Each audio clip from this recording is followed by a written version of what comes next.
bajo la perspectiva de Carlos Rabascal, que ya hemos mencionado, tiene mucha experiencia en el ámbito del análisis político. Las disculpas del caso, Carlos, pero lo importante es que ya estamos ahora sí listos para conectarnos con la audiencia.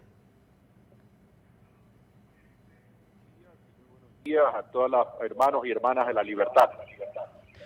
Carlos, en todo caso, queremos conocer un poco de cuál es su perspectiva de la coyuntura económica nacional, pero antes de entrar en todos estos debates políticos, ¿conoce la provincia de Santa Elena? ¿Ha estado acá en la provincia de Santa Elena? De pronto, la realidad económica que se vive acá, Carlos. Bueno, recuerdo Jesús y María José que yo soy costeño y soy guayaquileño, por tanto siempre he estado muy cercano de la península y ahora provincia de Santa Elena. Evidentemente conozco la realidad y sé que el perfil costero del Pacífico ecuatoriano tiene que convertirse en un nuevo polo de desarrollo, porque tiene todo para poder alcanzar ese objetivo. Tiene pesca, tiene agricultura, tiene comercio y tiene además las condiciones espectaculares para convertirse en un centro turístico espectacular. Lo que les hace falta y lo que hace falta es establecer políticas de desarrollo a partir de una verdadera planificación para poder contribuir a todos los elementos que se requieren implementar para poder tener una provincia de Santa Elena que esté acorde con las exigencias de un mundo moderno en los distintos ámbitos que he mencionado. Carlos, actualmente, ¿cuál es el concepto que usted tiene de nuestra península de Santa Elena, ya que en varias ocasiones ha estado compartiendo con los peninsulares? A ver, ¿sí me están escuchando bien? Perdón. Sí, sí lo estamos escuchando bien, Carlos. Ya, ok. A ver, yo tengo un alto concepto de la provincia de Santa Elena. El tema es que ustedes han estado olvidados. ¿Por qué accedieron a la provincialización?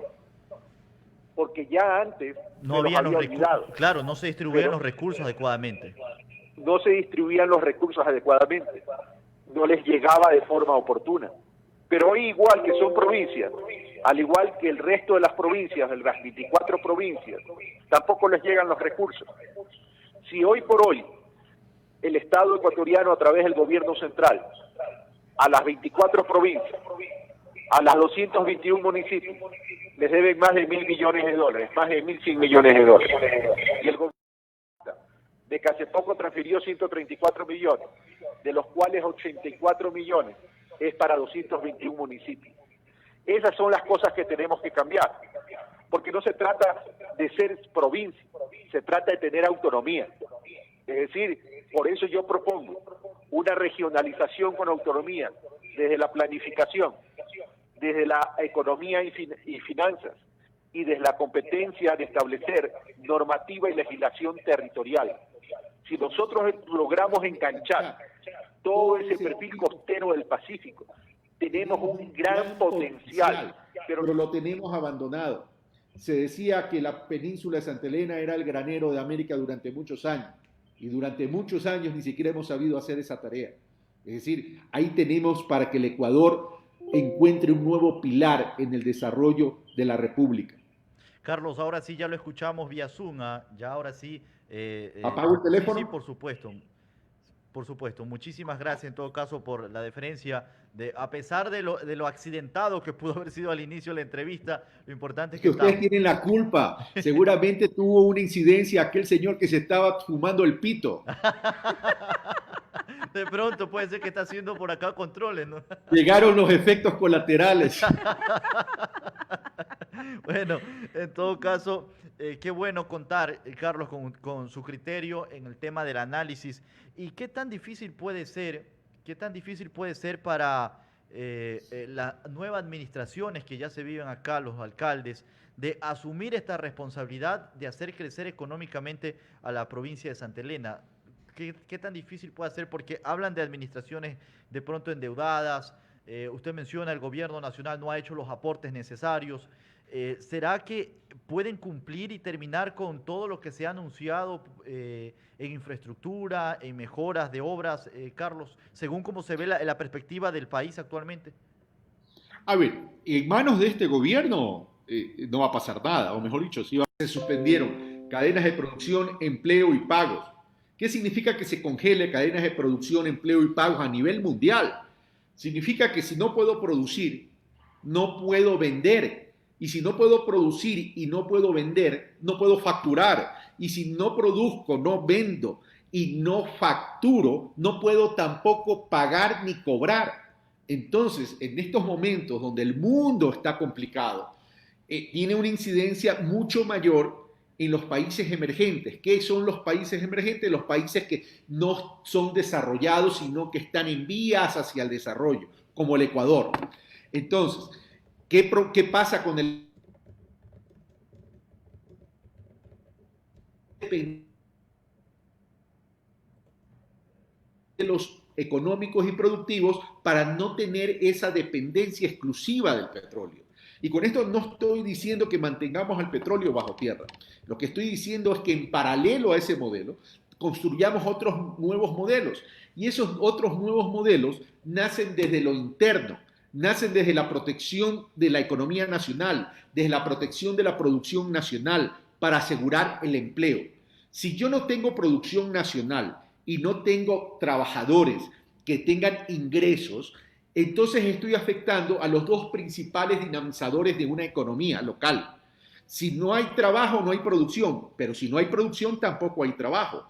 Si yo perjudico a los productores en este momento, estoy afectando los ingresos de los trabajadores. ¿Quién me mueve la economía? Un trabajador que tiene ingresos, porque con esos ingresos, ¿qué hace? Va al mercado y consume productos y servicios, compra, transacciona. En el momento que compra y consume, el nivel de consumo hace que haya más producción, porque a mayor consumo, mayor producción, mayor empleo y mayor inversión. Entonces, eso es lo que no ha entendido este gobierno. Pero también tengo que comenzar a cambiar las estructuras actuales económicas y de producción y de empleo, porque si nosotros revisamos, 4 millones de ecuatorianos viven con $2 diarios. ¿Les parece justo que en estos momentos de la vida, del mundo y de la humanidad tengamos 4 millones que sean tremendamente vulnerables, 4 millones de personas? 6 de cada 10 ecuatorianos viven en la informalidad. Viven en la informalidad. ¿Qué significa? Que no tienen ingresos y trabajos seguros. Entonces tienen que día a día emprender en actividades de subsistencia, de necesidad, y eso es absurdo. Entonces, si el 59% de nuestra población vive en esas condiciones, es ahí donde tengo que trabajar.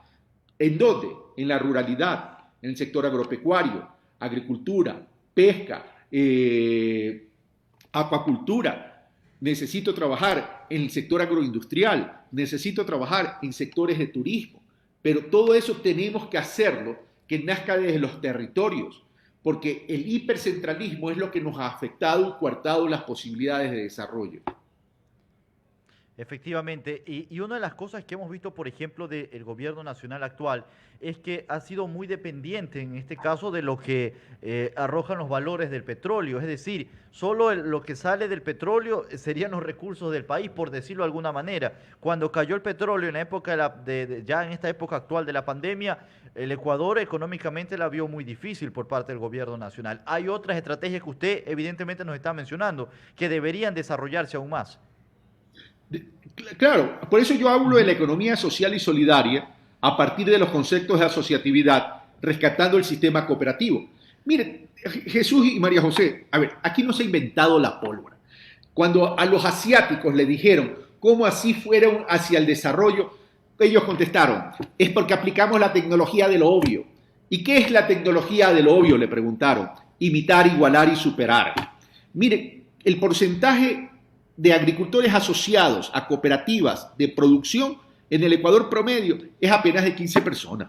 En Colombia 1.300, en Perú 1.500, en Francia pueden llegar hasta 10.000. Solo en Francia, a través de estos sistemas nuevos, de estos modelos económicos y productivos de los cuales estoy hablando, generan y mueven 80.000 millones de euros al año. Pero nosotros todavía seguimos pensando en lo clásico, en lo tradicional. Esto es más o menos como cuando abrimos el baúl de la casa y encontramos tal cantidad de recuerdos que nos cuesta deshacernos de ellos porque queremos apegarnos a lo que entendimos y aprendimos en el pasado. El mundo va evolucionando, el mundo es dinámico, el mundo va cambiando y se va transformando en todos esos procesos. Entonces tenemos que volverle al Ecuador una visión integral del desarrollo, pero a partir de los territorios. Si nosotros incorporamos un concepto de economía social y solidaria a partir de asociatividad, fortaleciendo y rescatando el cooperativismo, vamos a generar más del 60% del empleo. Y ese 60% del empleo significa que sales de la informalidad y entras a la formalidad. Y si yo genero mucho más formalidad, genero un encadenamiento de desarrollo mucho más potente en el país.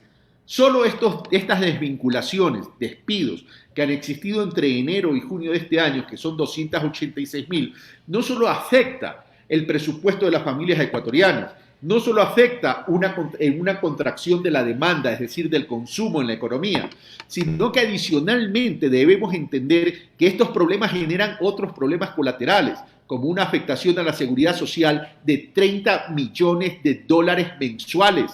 Eso es lo que no está entendiendo este gobierno, porque este gobierno gobierna para pocos que tienen mucho, en desmedro de muchos que tienen poco. Y para resolver los problemas estructurales tenemos que trabajar en soluciones estructurales.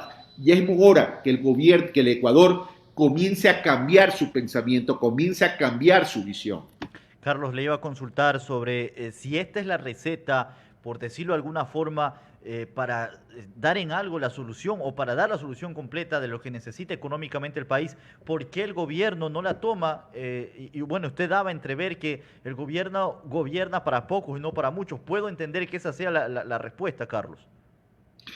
A ver, no doy a entender, lo digo claramente, Jesús. Lo digo claramente y frontalmente.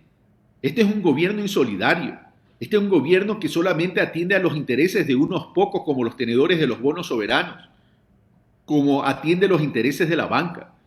Usted se pudiese explicar, usted, Jesús y María José y los amigos que nos están escuchando en La Libertad y fuera de La Libertad, que en medio de una crisis, que en medio de una economía dolarizada, la banca cobre tasas de interés de 11, 14, 15, 18%, cuando países en el mundo cobran 4%, 5%. Usted puede entender eso. Es cuestión de revisar cuál es la tasa de interés en los distintos países del mundo. En medio de la crisis, Colombia y Perú redujeron la tasa de interés al 4%. En otros países la redujeron al 2.5%. Incluso en países más grandes, a todos aquellos créditos que vencieron durante la crisis, se los reestructuró al 0%. Es decir, ahí entonces uno entiende que cuando está enfocado en la gente, tiene que tomar medidas para proteger a la gente. Este gobierno protege a unos pocos que tienen incidencia en el precio del mercado de la deuda. Por eso que en marzo, cuando dijeron que iban a pagar 344 millones, que no pagaron los 344 millones, pagaron 1.600 millones de dólares, ni siquiera tuvieron la decencia de pagar la deuda a precio de mercado que estaba en el 35%. Es decir, que si la deuda valía 100, la podían pagar a 35. Y con eso salíamos de esa deuda. Pero no, la pagaron al valor nominal. Es decir, pagaron los 100. Ahí entonces te lleva a una conclusión y una reflexión. ¿Son tan tontos? ¿Son ineptos? ¿Son negligentes? ¿O hay intereses de por medio? La conclusión es fácil llegar. Licenciada. Carlos, ¿cuáles son las razones que lo motivaron a usted a tomar esta decisión de participar en las próximas elecciones 2021? Bueno, y eso hay que anunciar, porque son nominaciones que en este caso hemos visto que se están pidiendo, en este caso, Carlos, su nombre suena mucho durante esto de las bancadas, de los movimientos, y entiendo yo que ya lo han llamado para decir, Carlos, ven, participa para este movimiento, ven, participa para el de acá. ¿De pronto ha recibido ese tipo de comunicados, Carlos?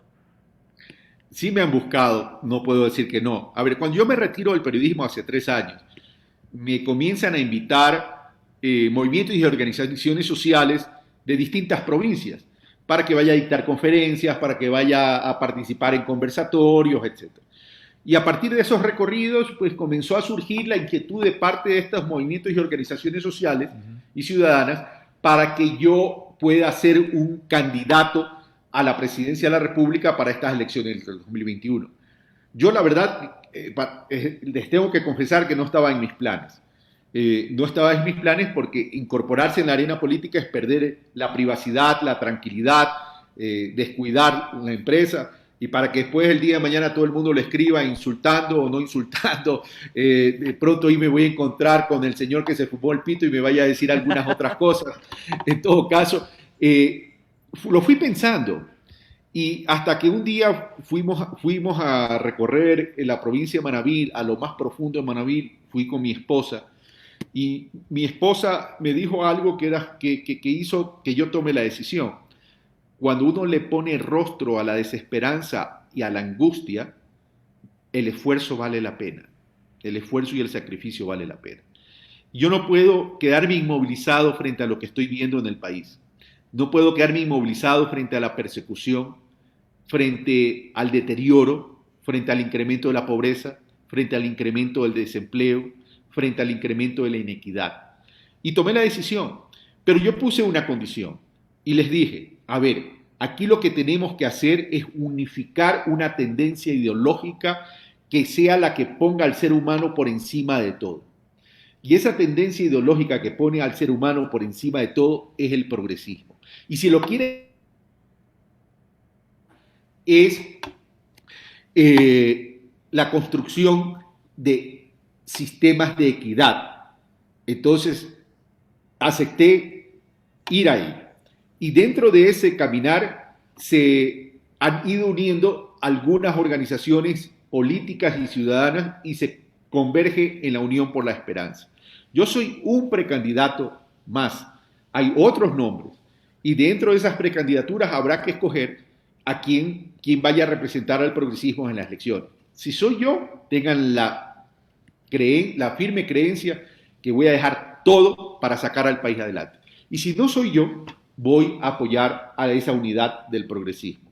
Carlos, entre esos movimientos de pronto interesados que se menciona, está el movimiento el cual ahorita está el expresidente, Rafael Correa, el movimiento Lista 5, y de pronto se dice Carlos Rabascal es el candidato de Correa. ¿Qué usted puede responder con respecto a eso? Yo soy candidato de la ciudadanía. Yo soy candidato de la gente. Yo no necesito bendiciones ni ungimientos. Tengo una excelente relación con Rafael. Me preguntan, ¿y ha hablado con Rafael Correa? Digo, con Rafael vengo hablando desde los 5 años de edad. Eso yo le iba a preguntar, no se me adelante. Pues. Continúe, Carlos. me queda todavía el espíritu periodístico de adelantarme. Continúe en todo caso. ¿Ha tenido los diálogos con el economista Rafael Correa? De pronto han dicho, Carlos. Hemos conversado, nos une una amistad desde la infancia. Es decir, hemos estado en el mismo barrio, en la misma escuela, en el mismo colegio, en la misma universidad, en la misma facultad. O sea, tenemos una relación de años. Yo no tengo una relación política con él, yo tengo una relación personal de amistad con él. Por eso digo, vengo hablando con él desde los 5 años de edad. Ya. Pero eso no hace que a mí me escoja una persona. Eso hace que a mí me quieran escoger algunos sectores de la sociedad. Y en ese sentido, con Rafael coincidimos, y coincidimos en la visión de desarrollo del Ecuador. Coincidimos en la necesidad de recuperar y fortalecer una institucionalidad democrática en el país. Coincidimos en lo importante y en lo trascendental. A lo mejor podemos tener ciertas diferencias en algunos puntos, como cualquier ser humano las tiene, y eso es normal y es evidente y no hay por qué asustarse. Pero en lo importante y en lo trascendental coincidimos. Y creo que en ese sentido el Ecuador conoce mi pensamiento, porque yo durante 15 años le hablé al Ecuador de frente, mirándole a los ojos y haciéndoles propuestas. Yo no hice un periodismo de coyuntura, yo no hice un periodismo de show, yo hice un periodismo proponiendo y planteando temas estructurales para la patria ecuatoriana. Carlos, ¿qué opina usted con la situación que están viviendo actualmente diferentes movimientos políticos y entre esos el de su amigo Rafael Correa, donde el movimiento Revolución Ciudadana, la lista 5, Compromiso Social, que por parte del Consejo Nacional Electoral ya se está analizando incluso no dejarlos participar porque están cumpliendo una disposición, en este caso de la Contraloría, Carlos? Usted ha dicho una palabra, se ha expresado de forma muy precisa. Están cumpliendo una instrucción de la Contraloría. Es decir, a ver, es obvio y evidente que durante estos 3 años ha habido una agenda política de parte del gobierno y de la derecha ecuatoriana en que ha pretendido bloquear la participación política electoral del expresidente Correa. Eso está claro y eso lo reconoce el país. Los que lo quieran negar ya son esos radicales que no quieren ver, sino que los mueve el odio. ¿Qué estamos viviendo en este momento? Que un Contralor General del Estado subrogante, que ya hace tiempo le expiró el tiempo para el cual debió haber estado, se ha convertido en un operador político del gobierno y de la derecha para bloquear no solo a Rafael Correa, sino bloquear al progresismo en el Ecuador, porque tienen temor que el progresismo llegue. Y el temor que tienen es básicamente porque saben que nosotros vamos a revertir todo aquello malo que han hecho y que no vamos a asegurar ni vamos a permitir la impunidad en el país. Así que por eso ellos están tratando de bloquear a Compromiso Social, que es el brazo político de la Revolución Ciudadana. Pero les recuerdo que también está Centro Democrático y hay otras organizaciones ciudadanas y sociales que están incorporadas a la Unión por la Esperanza, y no descarte, no soy vocero de la Unión por la Esperanza, aclaro, no soy vocero hay voceros específicos, pero ya que usted me pregunta, hay otras organizaciones políticas que quieren sumarse a esta Unión por la Esperanza. Y una de esas la participación no me quita el sueño. Carlos, disculpe que interrumpa, y una de esas también es del movimiento de político también Jairala, que también su movimiento estaría en la mira, en este caso, de ser cerrado por el Consejo Nacional Electoral. Cuidado se le cierra más bien al Consejo Nacional Electoral, porque cuidado juegan con la voluntad popular y cuidado juegan con la paciencia de los ciudadanos y las ciudadanas. En todo caso, ¿tienen ustedes otra alternativa, como se podría decir, el plan B, en el caso hipotético de que se cierren estos movimientos y no puedan participar? ¿Hay otra alternativa que se está trabajando dentro de estas organizaciones? Jesús, tú tienes toda la cara de que te gusta el fútbol. Y sabes que en cualquier deporte tú entras con un plan estratégico y táctico. Y por tanto, evidentemente hay planes estratégicos y planes tácticos, de la A la B y a la Z.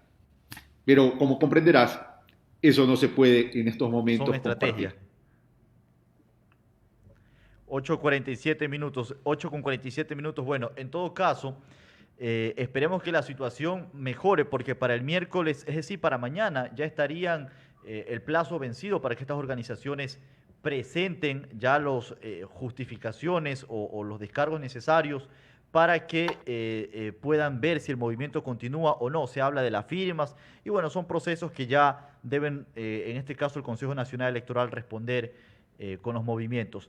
¿Qué le espera al Ecuador, Carlos? Yo observaba una entrevista que le hacían al abogado Jaime Nebot, por ejemplo, y él mencionaba, bueno, cuando anunciaba que ya no va a ser candidato, él decía, no hay gobierno que quiebre, solo hay gobiernos que pasan un mal momento, pero siempre hay la oportunidad de levantarse. ¿Usted concuerda con esas expresiones, hablándolo en el término o trayéndolo a la realidad que está viviendo actualmente el país?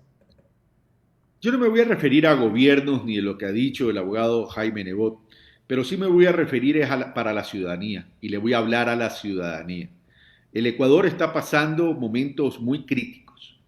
El Ecuador está pasando momentos que está inserto en una crisis de carácter mundial y lamentablemente con el manejo de un gobierno que no es nada solidario y que ha sido inepto. Más bien aquí es la población la que tiene que entender que las crisis son temporales, pero que también no podemos seguir viviendo de crisis en crisis. Y por tanto, para febrero y abril del 2021, fechas electorales, estas tienen que representar una oportunidad. No es un proceso electoral cualquiera. Estos representan oportunidades. Y la oportunidad es para la ciudadanía de querer y pretender que exista un verdadero cambio en el Ecuador, pero no un cambio desde la retórica, un cambio para la transformación estructural del país. Y en ese sentido tiene que comenzar a pensar que lo que va a pasar es que aquí hay un choque de trenes, y es un choque de trenes ideológico, un modelo progresista basado en el desarrollo social a partir de una economía solidaria que permita la redistribución de los recursos con autonomía, y un modelo neoliberal de la derecha ecuatoriana que es concentrador de riqueza, constructor de pobreza. ¿Qué es lo que quiere? Y le digo a la ciudadanía, y se lo digo mirándole a los ojos, reflexionen en qué época vivieron mejor. O en la época de la securitización para los mayores, o en la época del feriado bancario, o en la época de esos 10 años de un modelo progresista que pudo haber cometido errores como cualquiera, pero que en el balance general la economía creció, la pobreza disminuyó, la inequidad disminuyó, se generó más empleo, se restituyó la seguridad social, se constituyó un banco del afiliado de la seguridad social donde la gente podía acceder a crédito hipotecario para comprar vivienda. ¿En qué condiciones de vida estuvieron mejor? ¿La de ese modelo progresista de los 10 años de Rafael Correa? ¿O la de este modelo corporativo, financiero, especulativo, constructor de pobreza y concentrador de riqueza? Es cuestión de ustedes. Pero tengan presente, hay un pensamiento de un filósofo alemán, von Goethe. La libertad es como la vida, tan solo la merecen aquellos que saben conquistarla todos los días. Conquistar la libertad depende de la decisión de carácter personal. Pero si nos seguimos equivocando, porque simplemente queremos y pretendemos mirar las personas, pero no el pensamiento que requiere el Ecuador entero, entonces no habremos aprendido cuál es el reto histórico de la patria. Carlos, una de las crisis que ha tenido el Ecuador en estos últimos meses, más graves que la economía, me atrevo a decir, es el tema de la corrupción. Se han visto escándalos, quizás este gobierno prometió cambiar y quizás señaló en la anterior administración del economista Rafael Correa como una administración también de corrupción. Pero resulta que en estos últimos meses, me atrevo a decir, en mi criterio, ha sido terrible que en los años anteriores, y hablando de gobiernos anteriores, los casos de corrupción que se han presentado acá, donde se han llevado por millones el dinero de los ecuatorianos, y uno de los temas de moda para completar esa situación son los carnets de discapacidad. Carlos, ¿qué opina usted al respecto de ese panorama?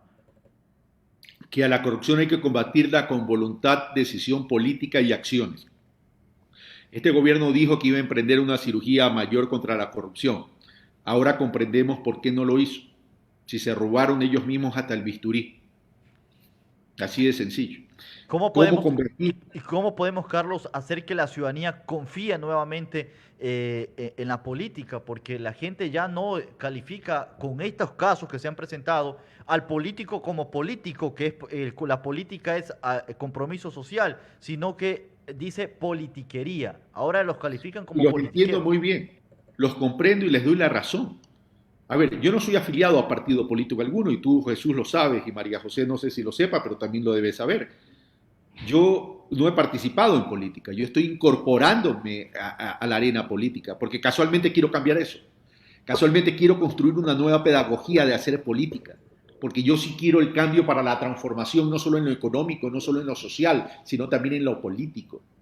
Y en ese sentido, tenemos que comenzar a trabajar desde la ciudadanía, porque aquí hay un pecado capital en la política ecuatoriana. Es que los políticos y dirigentes políticos se creen dueños propietarios de los partidos políticos y se alejan de la ciudadanía, se alejan de la base y de la esencia de la democracia. Aquí hay que construir la política desde el ser humano, y el ser humano es el ciudadano, el ser humano es la ciudadana. Y por eso yo hablo de participación ciudadana organizada, no corporativizada, sí, organizada, para que nazca desde los territorios. Pero eso tiene que venir acompañado también con nuevos modelos educativos, para que dentro de los modelos educativos se desarrolle el pensamiento y no la memoria.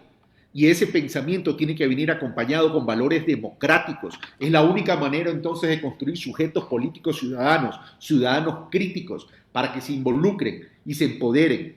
Pero nadie se puede involucrar ni nadie se puede empoderar si no sienten la patria, si no les palpita el corazón por la patria. Pero también hay que establecer entonces observatorios ciudadanos independientes y autónomos para poder hacer el seguimiento a los recursos públicos, para que se inviertan de forma transparente y que sepamos en dónde se están invirtiendo. Como también hay que crear observatorios ciudadanos para que hagan seguimiento a que las políticas públicas que se están implementando y los presupuestos asignados a esas políticas públicas se lo estén invirtiendo de forma oportuna, de calidad y eficiente, pero también haciendo grandes reformas, porque si la corrupción viene de la contratación pública, como se está evidenciando, hay que reformar el Sistema Nacional de Contratación Pública a partir de una reforma a la Ley Orgánica de Contratación Pública, eliminando todo espacio de corrupción como se ha presentado ahora, eliminar la contratación directa, eliminar el giro especial del negocio, restituir el informe previo a la Contraloría, pero también reconstituyendo y repensando la Contraloría y sacando al señor Celi, que es un operador político, pero también estableciendo una subasta inversa fuerte y transparente y pública para que exista una puja de los precios entre los distintos oferentes a partir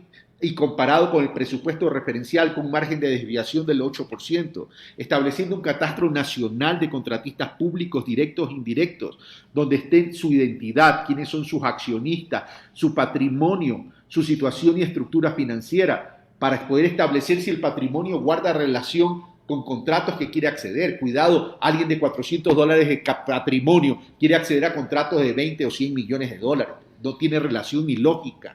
Y estableciendo la trazabilidad del dinero a través de un sistema de facturación electrónica que ya existe, pero que quienes emitan las facturas estén registrados obligatoriamente en el catastro nacional y que el concepto sea codificado de acuerdo a los rubros y precios unitarios del contrato.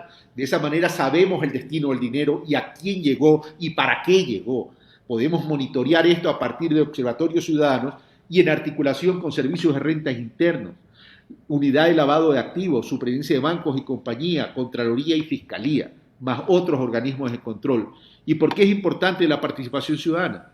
Porque los organismos de control en el Ecuador les queda debiendo al país. Acordémonos de la secretización, acordémonos del feriado bancario, acordémonos de la corrupción que sí también existió en el gobierno anterior y que hay que combatir, pero esa corrupción es de malos funcionarios y a esos malos funcionarios hay que castigarlos, pero no a aquellos que se persigue políticamente a través de la justicia, que eso es distinto. Y ahora, cuando se repartieron los hospitales como mermelada en los panes, contra eso tenemos que combatir. Bueno, Carlos, y ya entre las últimas preguntas que podemos también mencionar actualmente, y como es de esperarse ya en las épocas a vísperas de las elecciones, se maneja mucho el tema de las encuestas y se baraja mucho, por ejemplo, de Álvaro Noboa, de también Otto Sonel-Kolsner, de Yacu Pérez, de Guillermo Lasso, Isa también, el candidato del Pachacú, Leonidas Isa. ¿Qué opina usted al respecto? De pronto que no se manejan otros nombres como el de Carlos Rabascal. Porque todo lo que ustedes han mencionado pertenecen a otra tendencia ideológica, por eso que no me mencionan. Yo pertenezco al progresismo y dentro del progresismo estoy ahí, dentro de las encuestas que han sacado estoy arriba. O sea, ahora ya dependerá de la selección y de la nominación del progresismo en términos de las precandidaturas, pero mi nombre está ahí. A tal punto está ahí que ustedes me están llamando para entrevistar. Por supuesto, Carlos. Y entonces a lo que quiero llegar con mi interrogante es que se maneja mucho el comentario de que estas encuestas son manejadas en base a una tendencia que se induce a la ciudadanía a creer. Es decir, no serían 100% confiables. Y en su criterio y experiencia de análisis político, ¿qué tan verdad suena esto, Carlos? Es cuestión de ver qué ha pasado con las encuestas en el mundo, ¿no? No solo en el Ecuador. Últimamente las encuestas han fallado en todo el mundo, no solamente en Latinoamérica y el Caribe, en Europa y en Estados Unidos. Es decir, ¿y por qué están fallando las encuestas? Es porque hay un agotamiento de la gente. A la gente le está molestando que a cada rato le pregunten cosas, porque la gente toma distancia de todos los temas políticos. Entonces prefiere contestar cualquier cosa o quedarse callada. Entonces aquí las encuestas, si bien son una referencia, como cuando uno va al médico y el médico le manda a tomar una radiografía, exámenes, etcétera, etcétera, son una referencia un poco para determinar eventualmente por dónde están yendo las cosas. Pero un político que su accionar lo base en las encuestas y que duerma con las encuestas bajo la almohada, entonces simplemente se va a paralizar. Mira, aquí lo que hay que hacer es recorrer, lo que hay que hacer es hablar, lo que hay que hacer es conocer, escuchar, trabajar en conjunto y construir esa comunidad sociopolítica, económica, cultural, educativa y ambiental hoy en día. Y eso se lo hace con el trabajo diario. Cada día, mi querido amigo, trae su propio afán. Y ya que traen relación durante la entrevista del fútbol, a veces la política resulta también como el fútbol. O sea, se dice mucho, pero el resultado está en la cancha. 9 de la mañana con... Cuidado, te cogen con un contragolpe en el último minuto y te meten el gol. Por supuesto, así efectivamente. En todo caso, Carlos, se nos ha agotado el tiempo. Estamos agradecidos por sus conocimientos compartidos aquí a esta hora de la mañana. Y de pronto, cuando ya se den el tema de las precandidaturas y las candidaturas ya oficiales, tenerlo nuevamente para seguir hablando de la política y de cuáles serían los proyectos que tiene en mente ejecutar en el caso de ser presidente, Carlos. Me tendrán en la península. Y ahí estaré para darles un abrazo y conversar personalmente. Muy bien, muchísimas gracias. Un abrazo. Gracias, mi estimado Carlos Rabascal. Son las 9 de la mañana, señores, 9 de la mañana. Cumplimos con nuestra pausa publicitaria. Luego de esta amplia entrevista, no se despegue de nuestra sintonía. Regresamos con información de carácter provincial.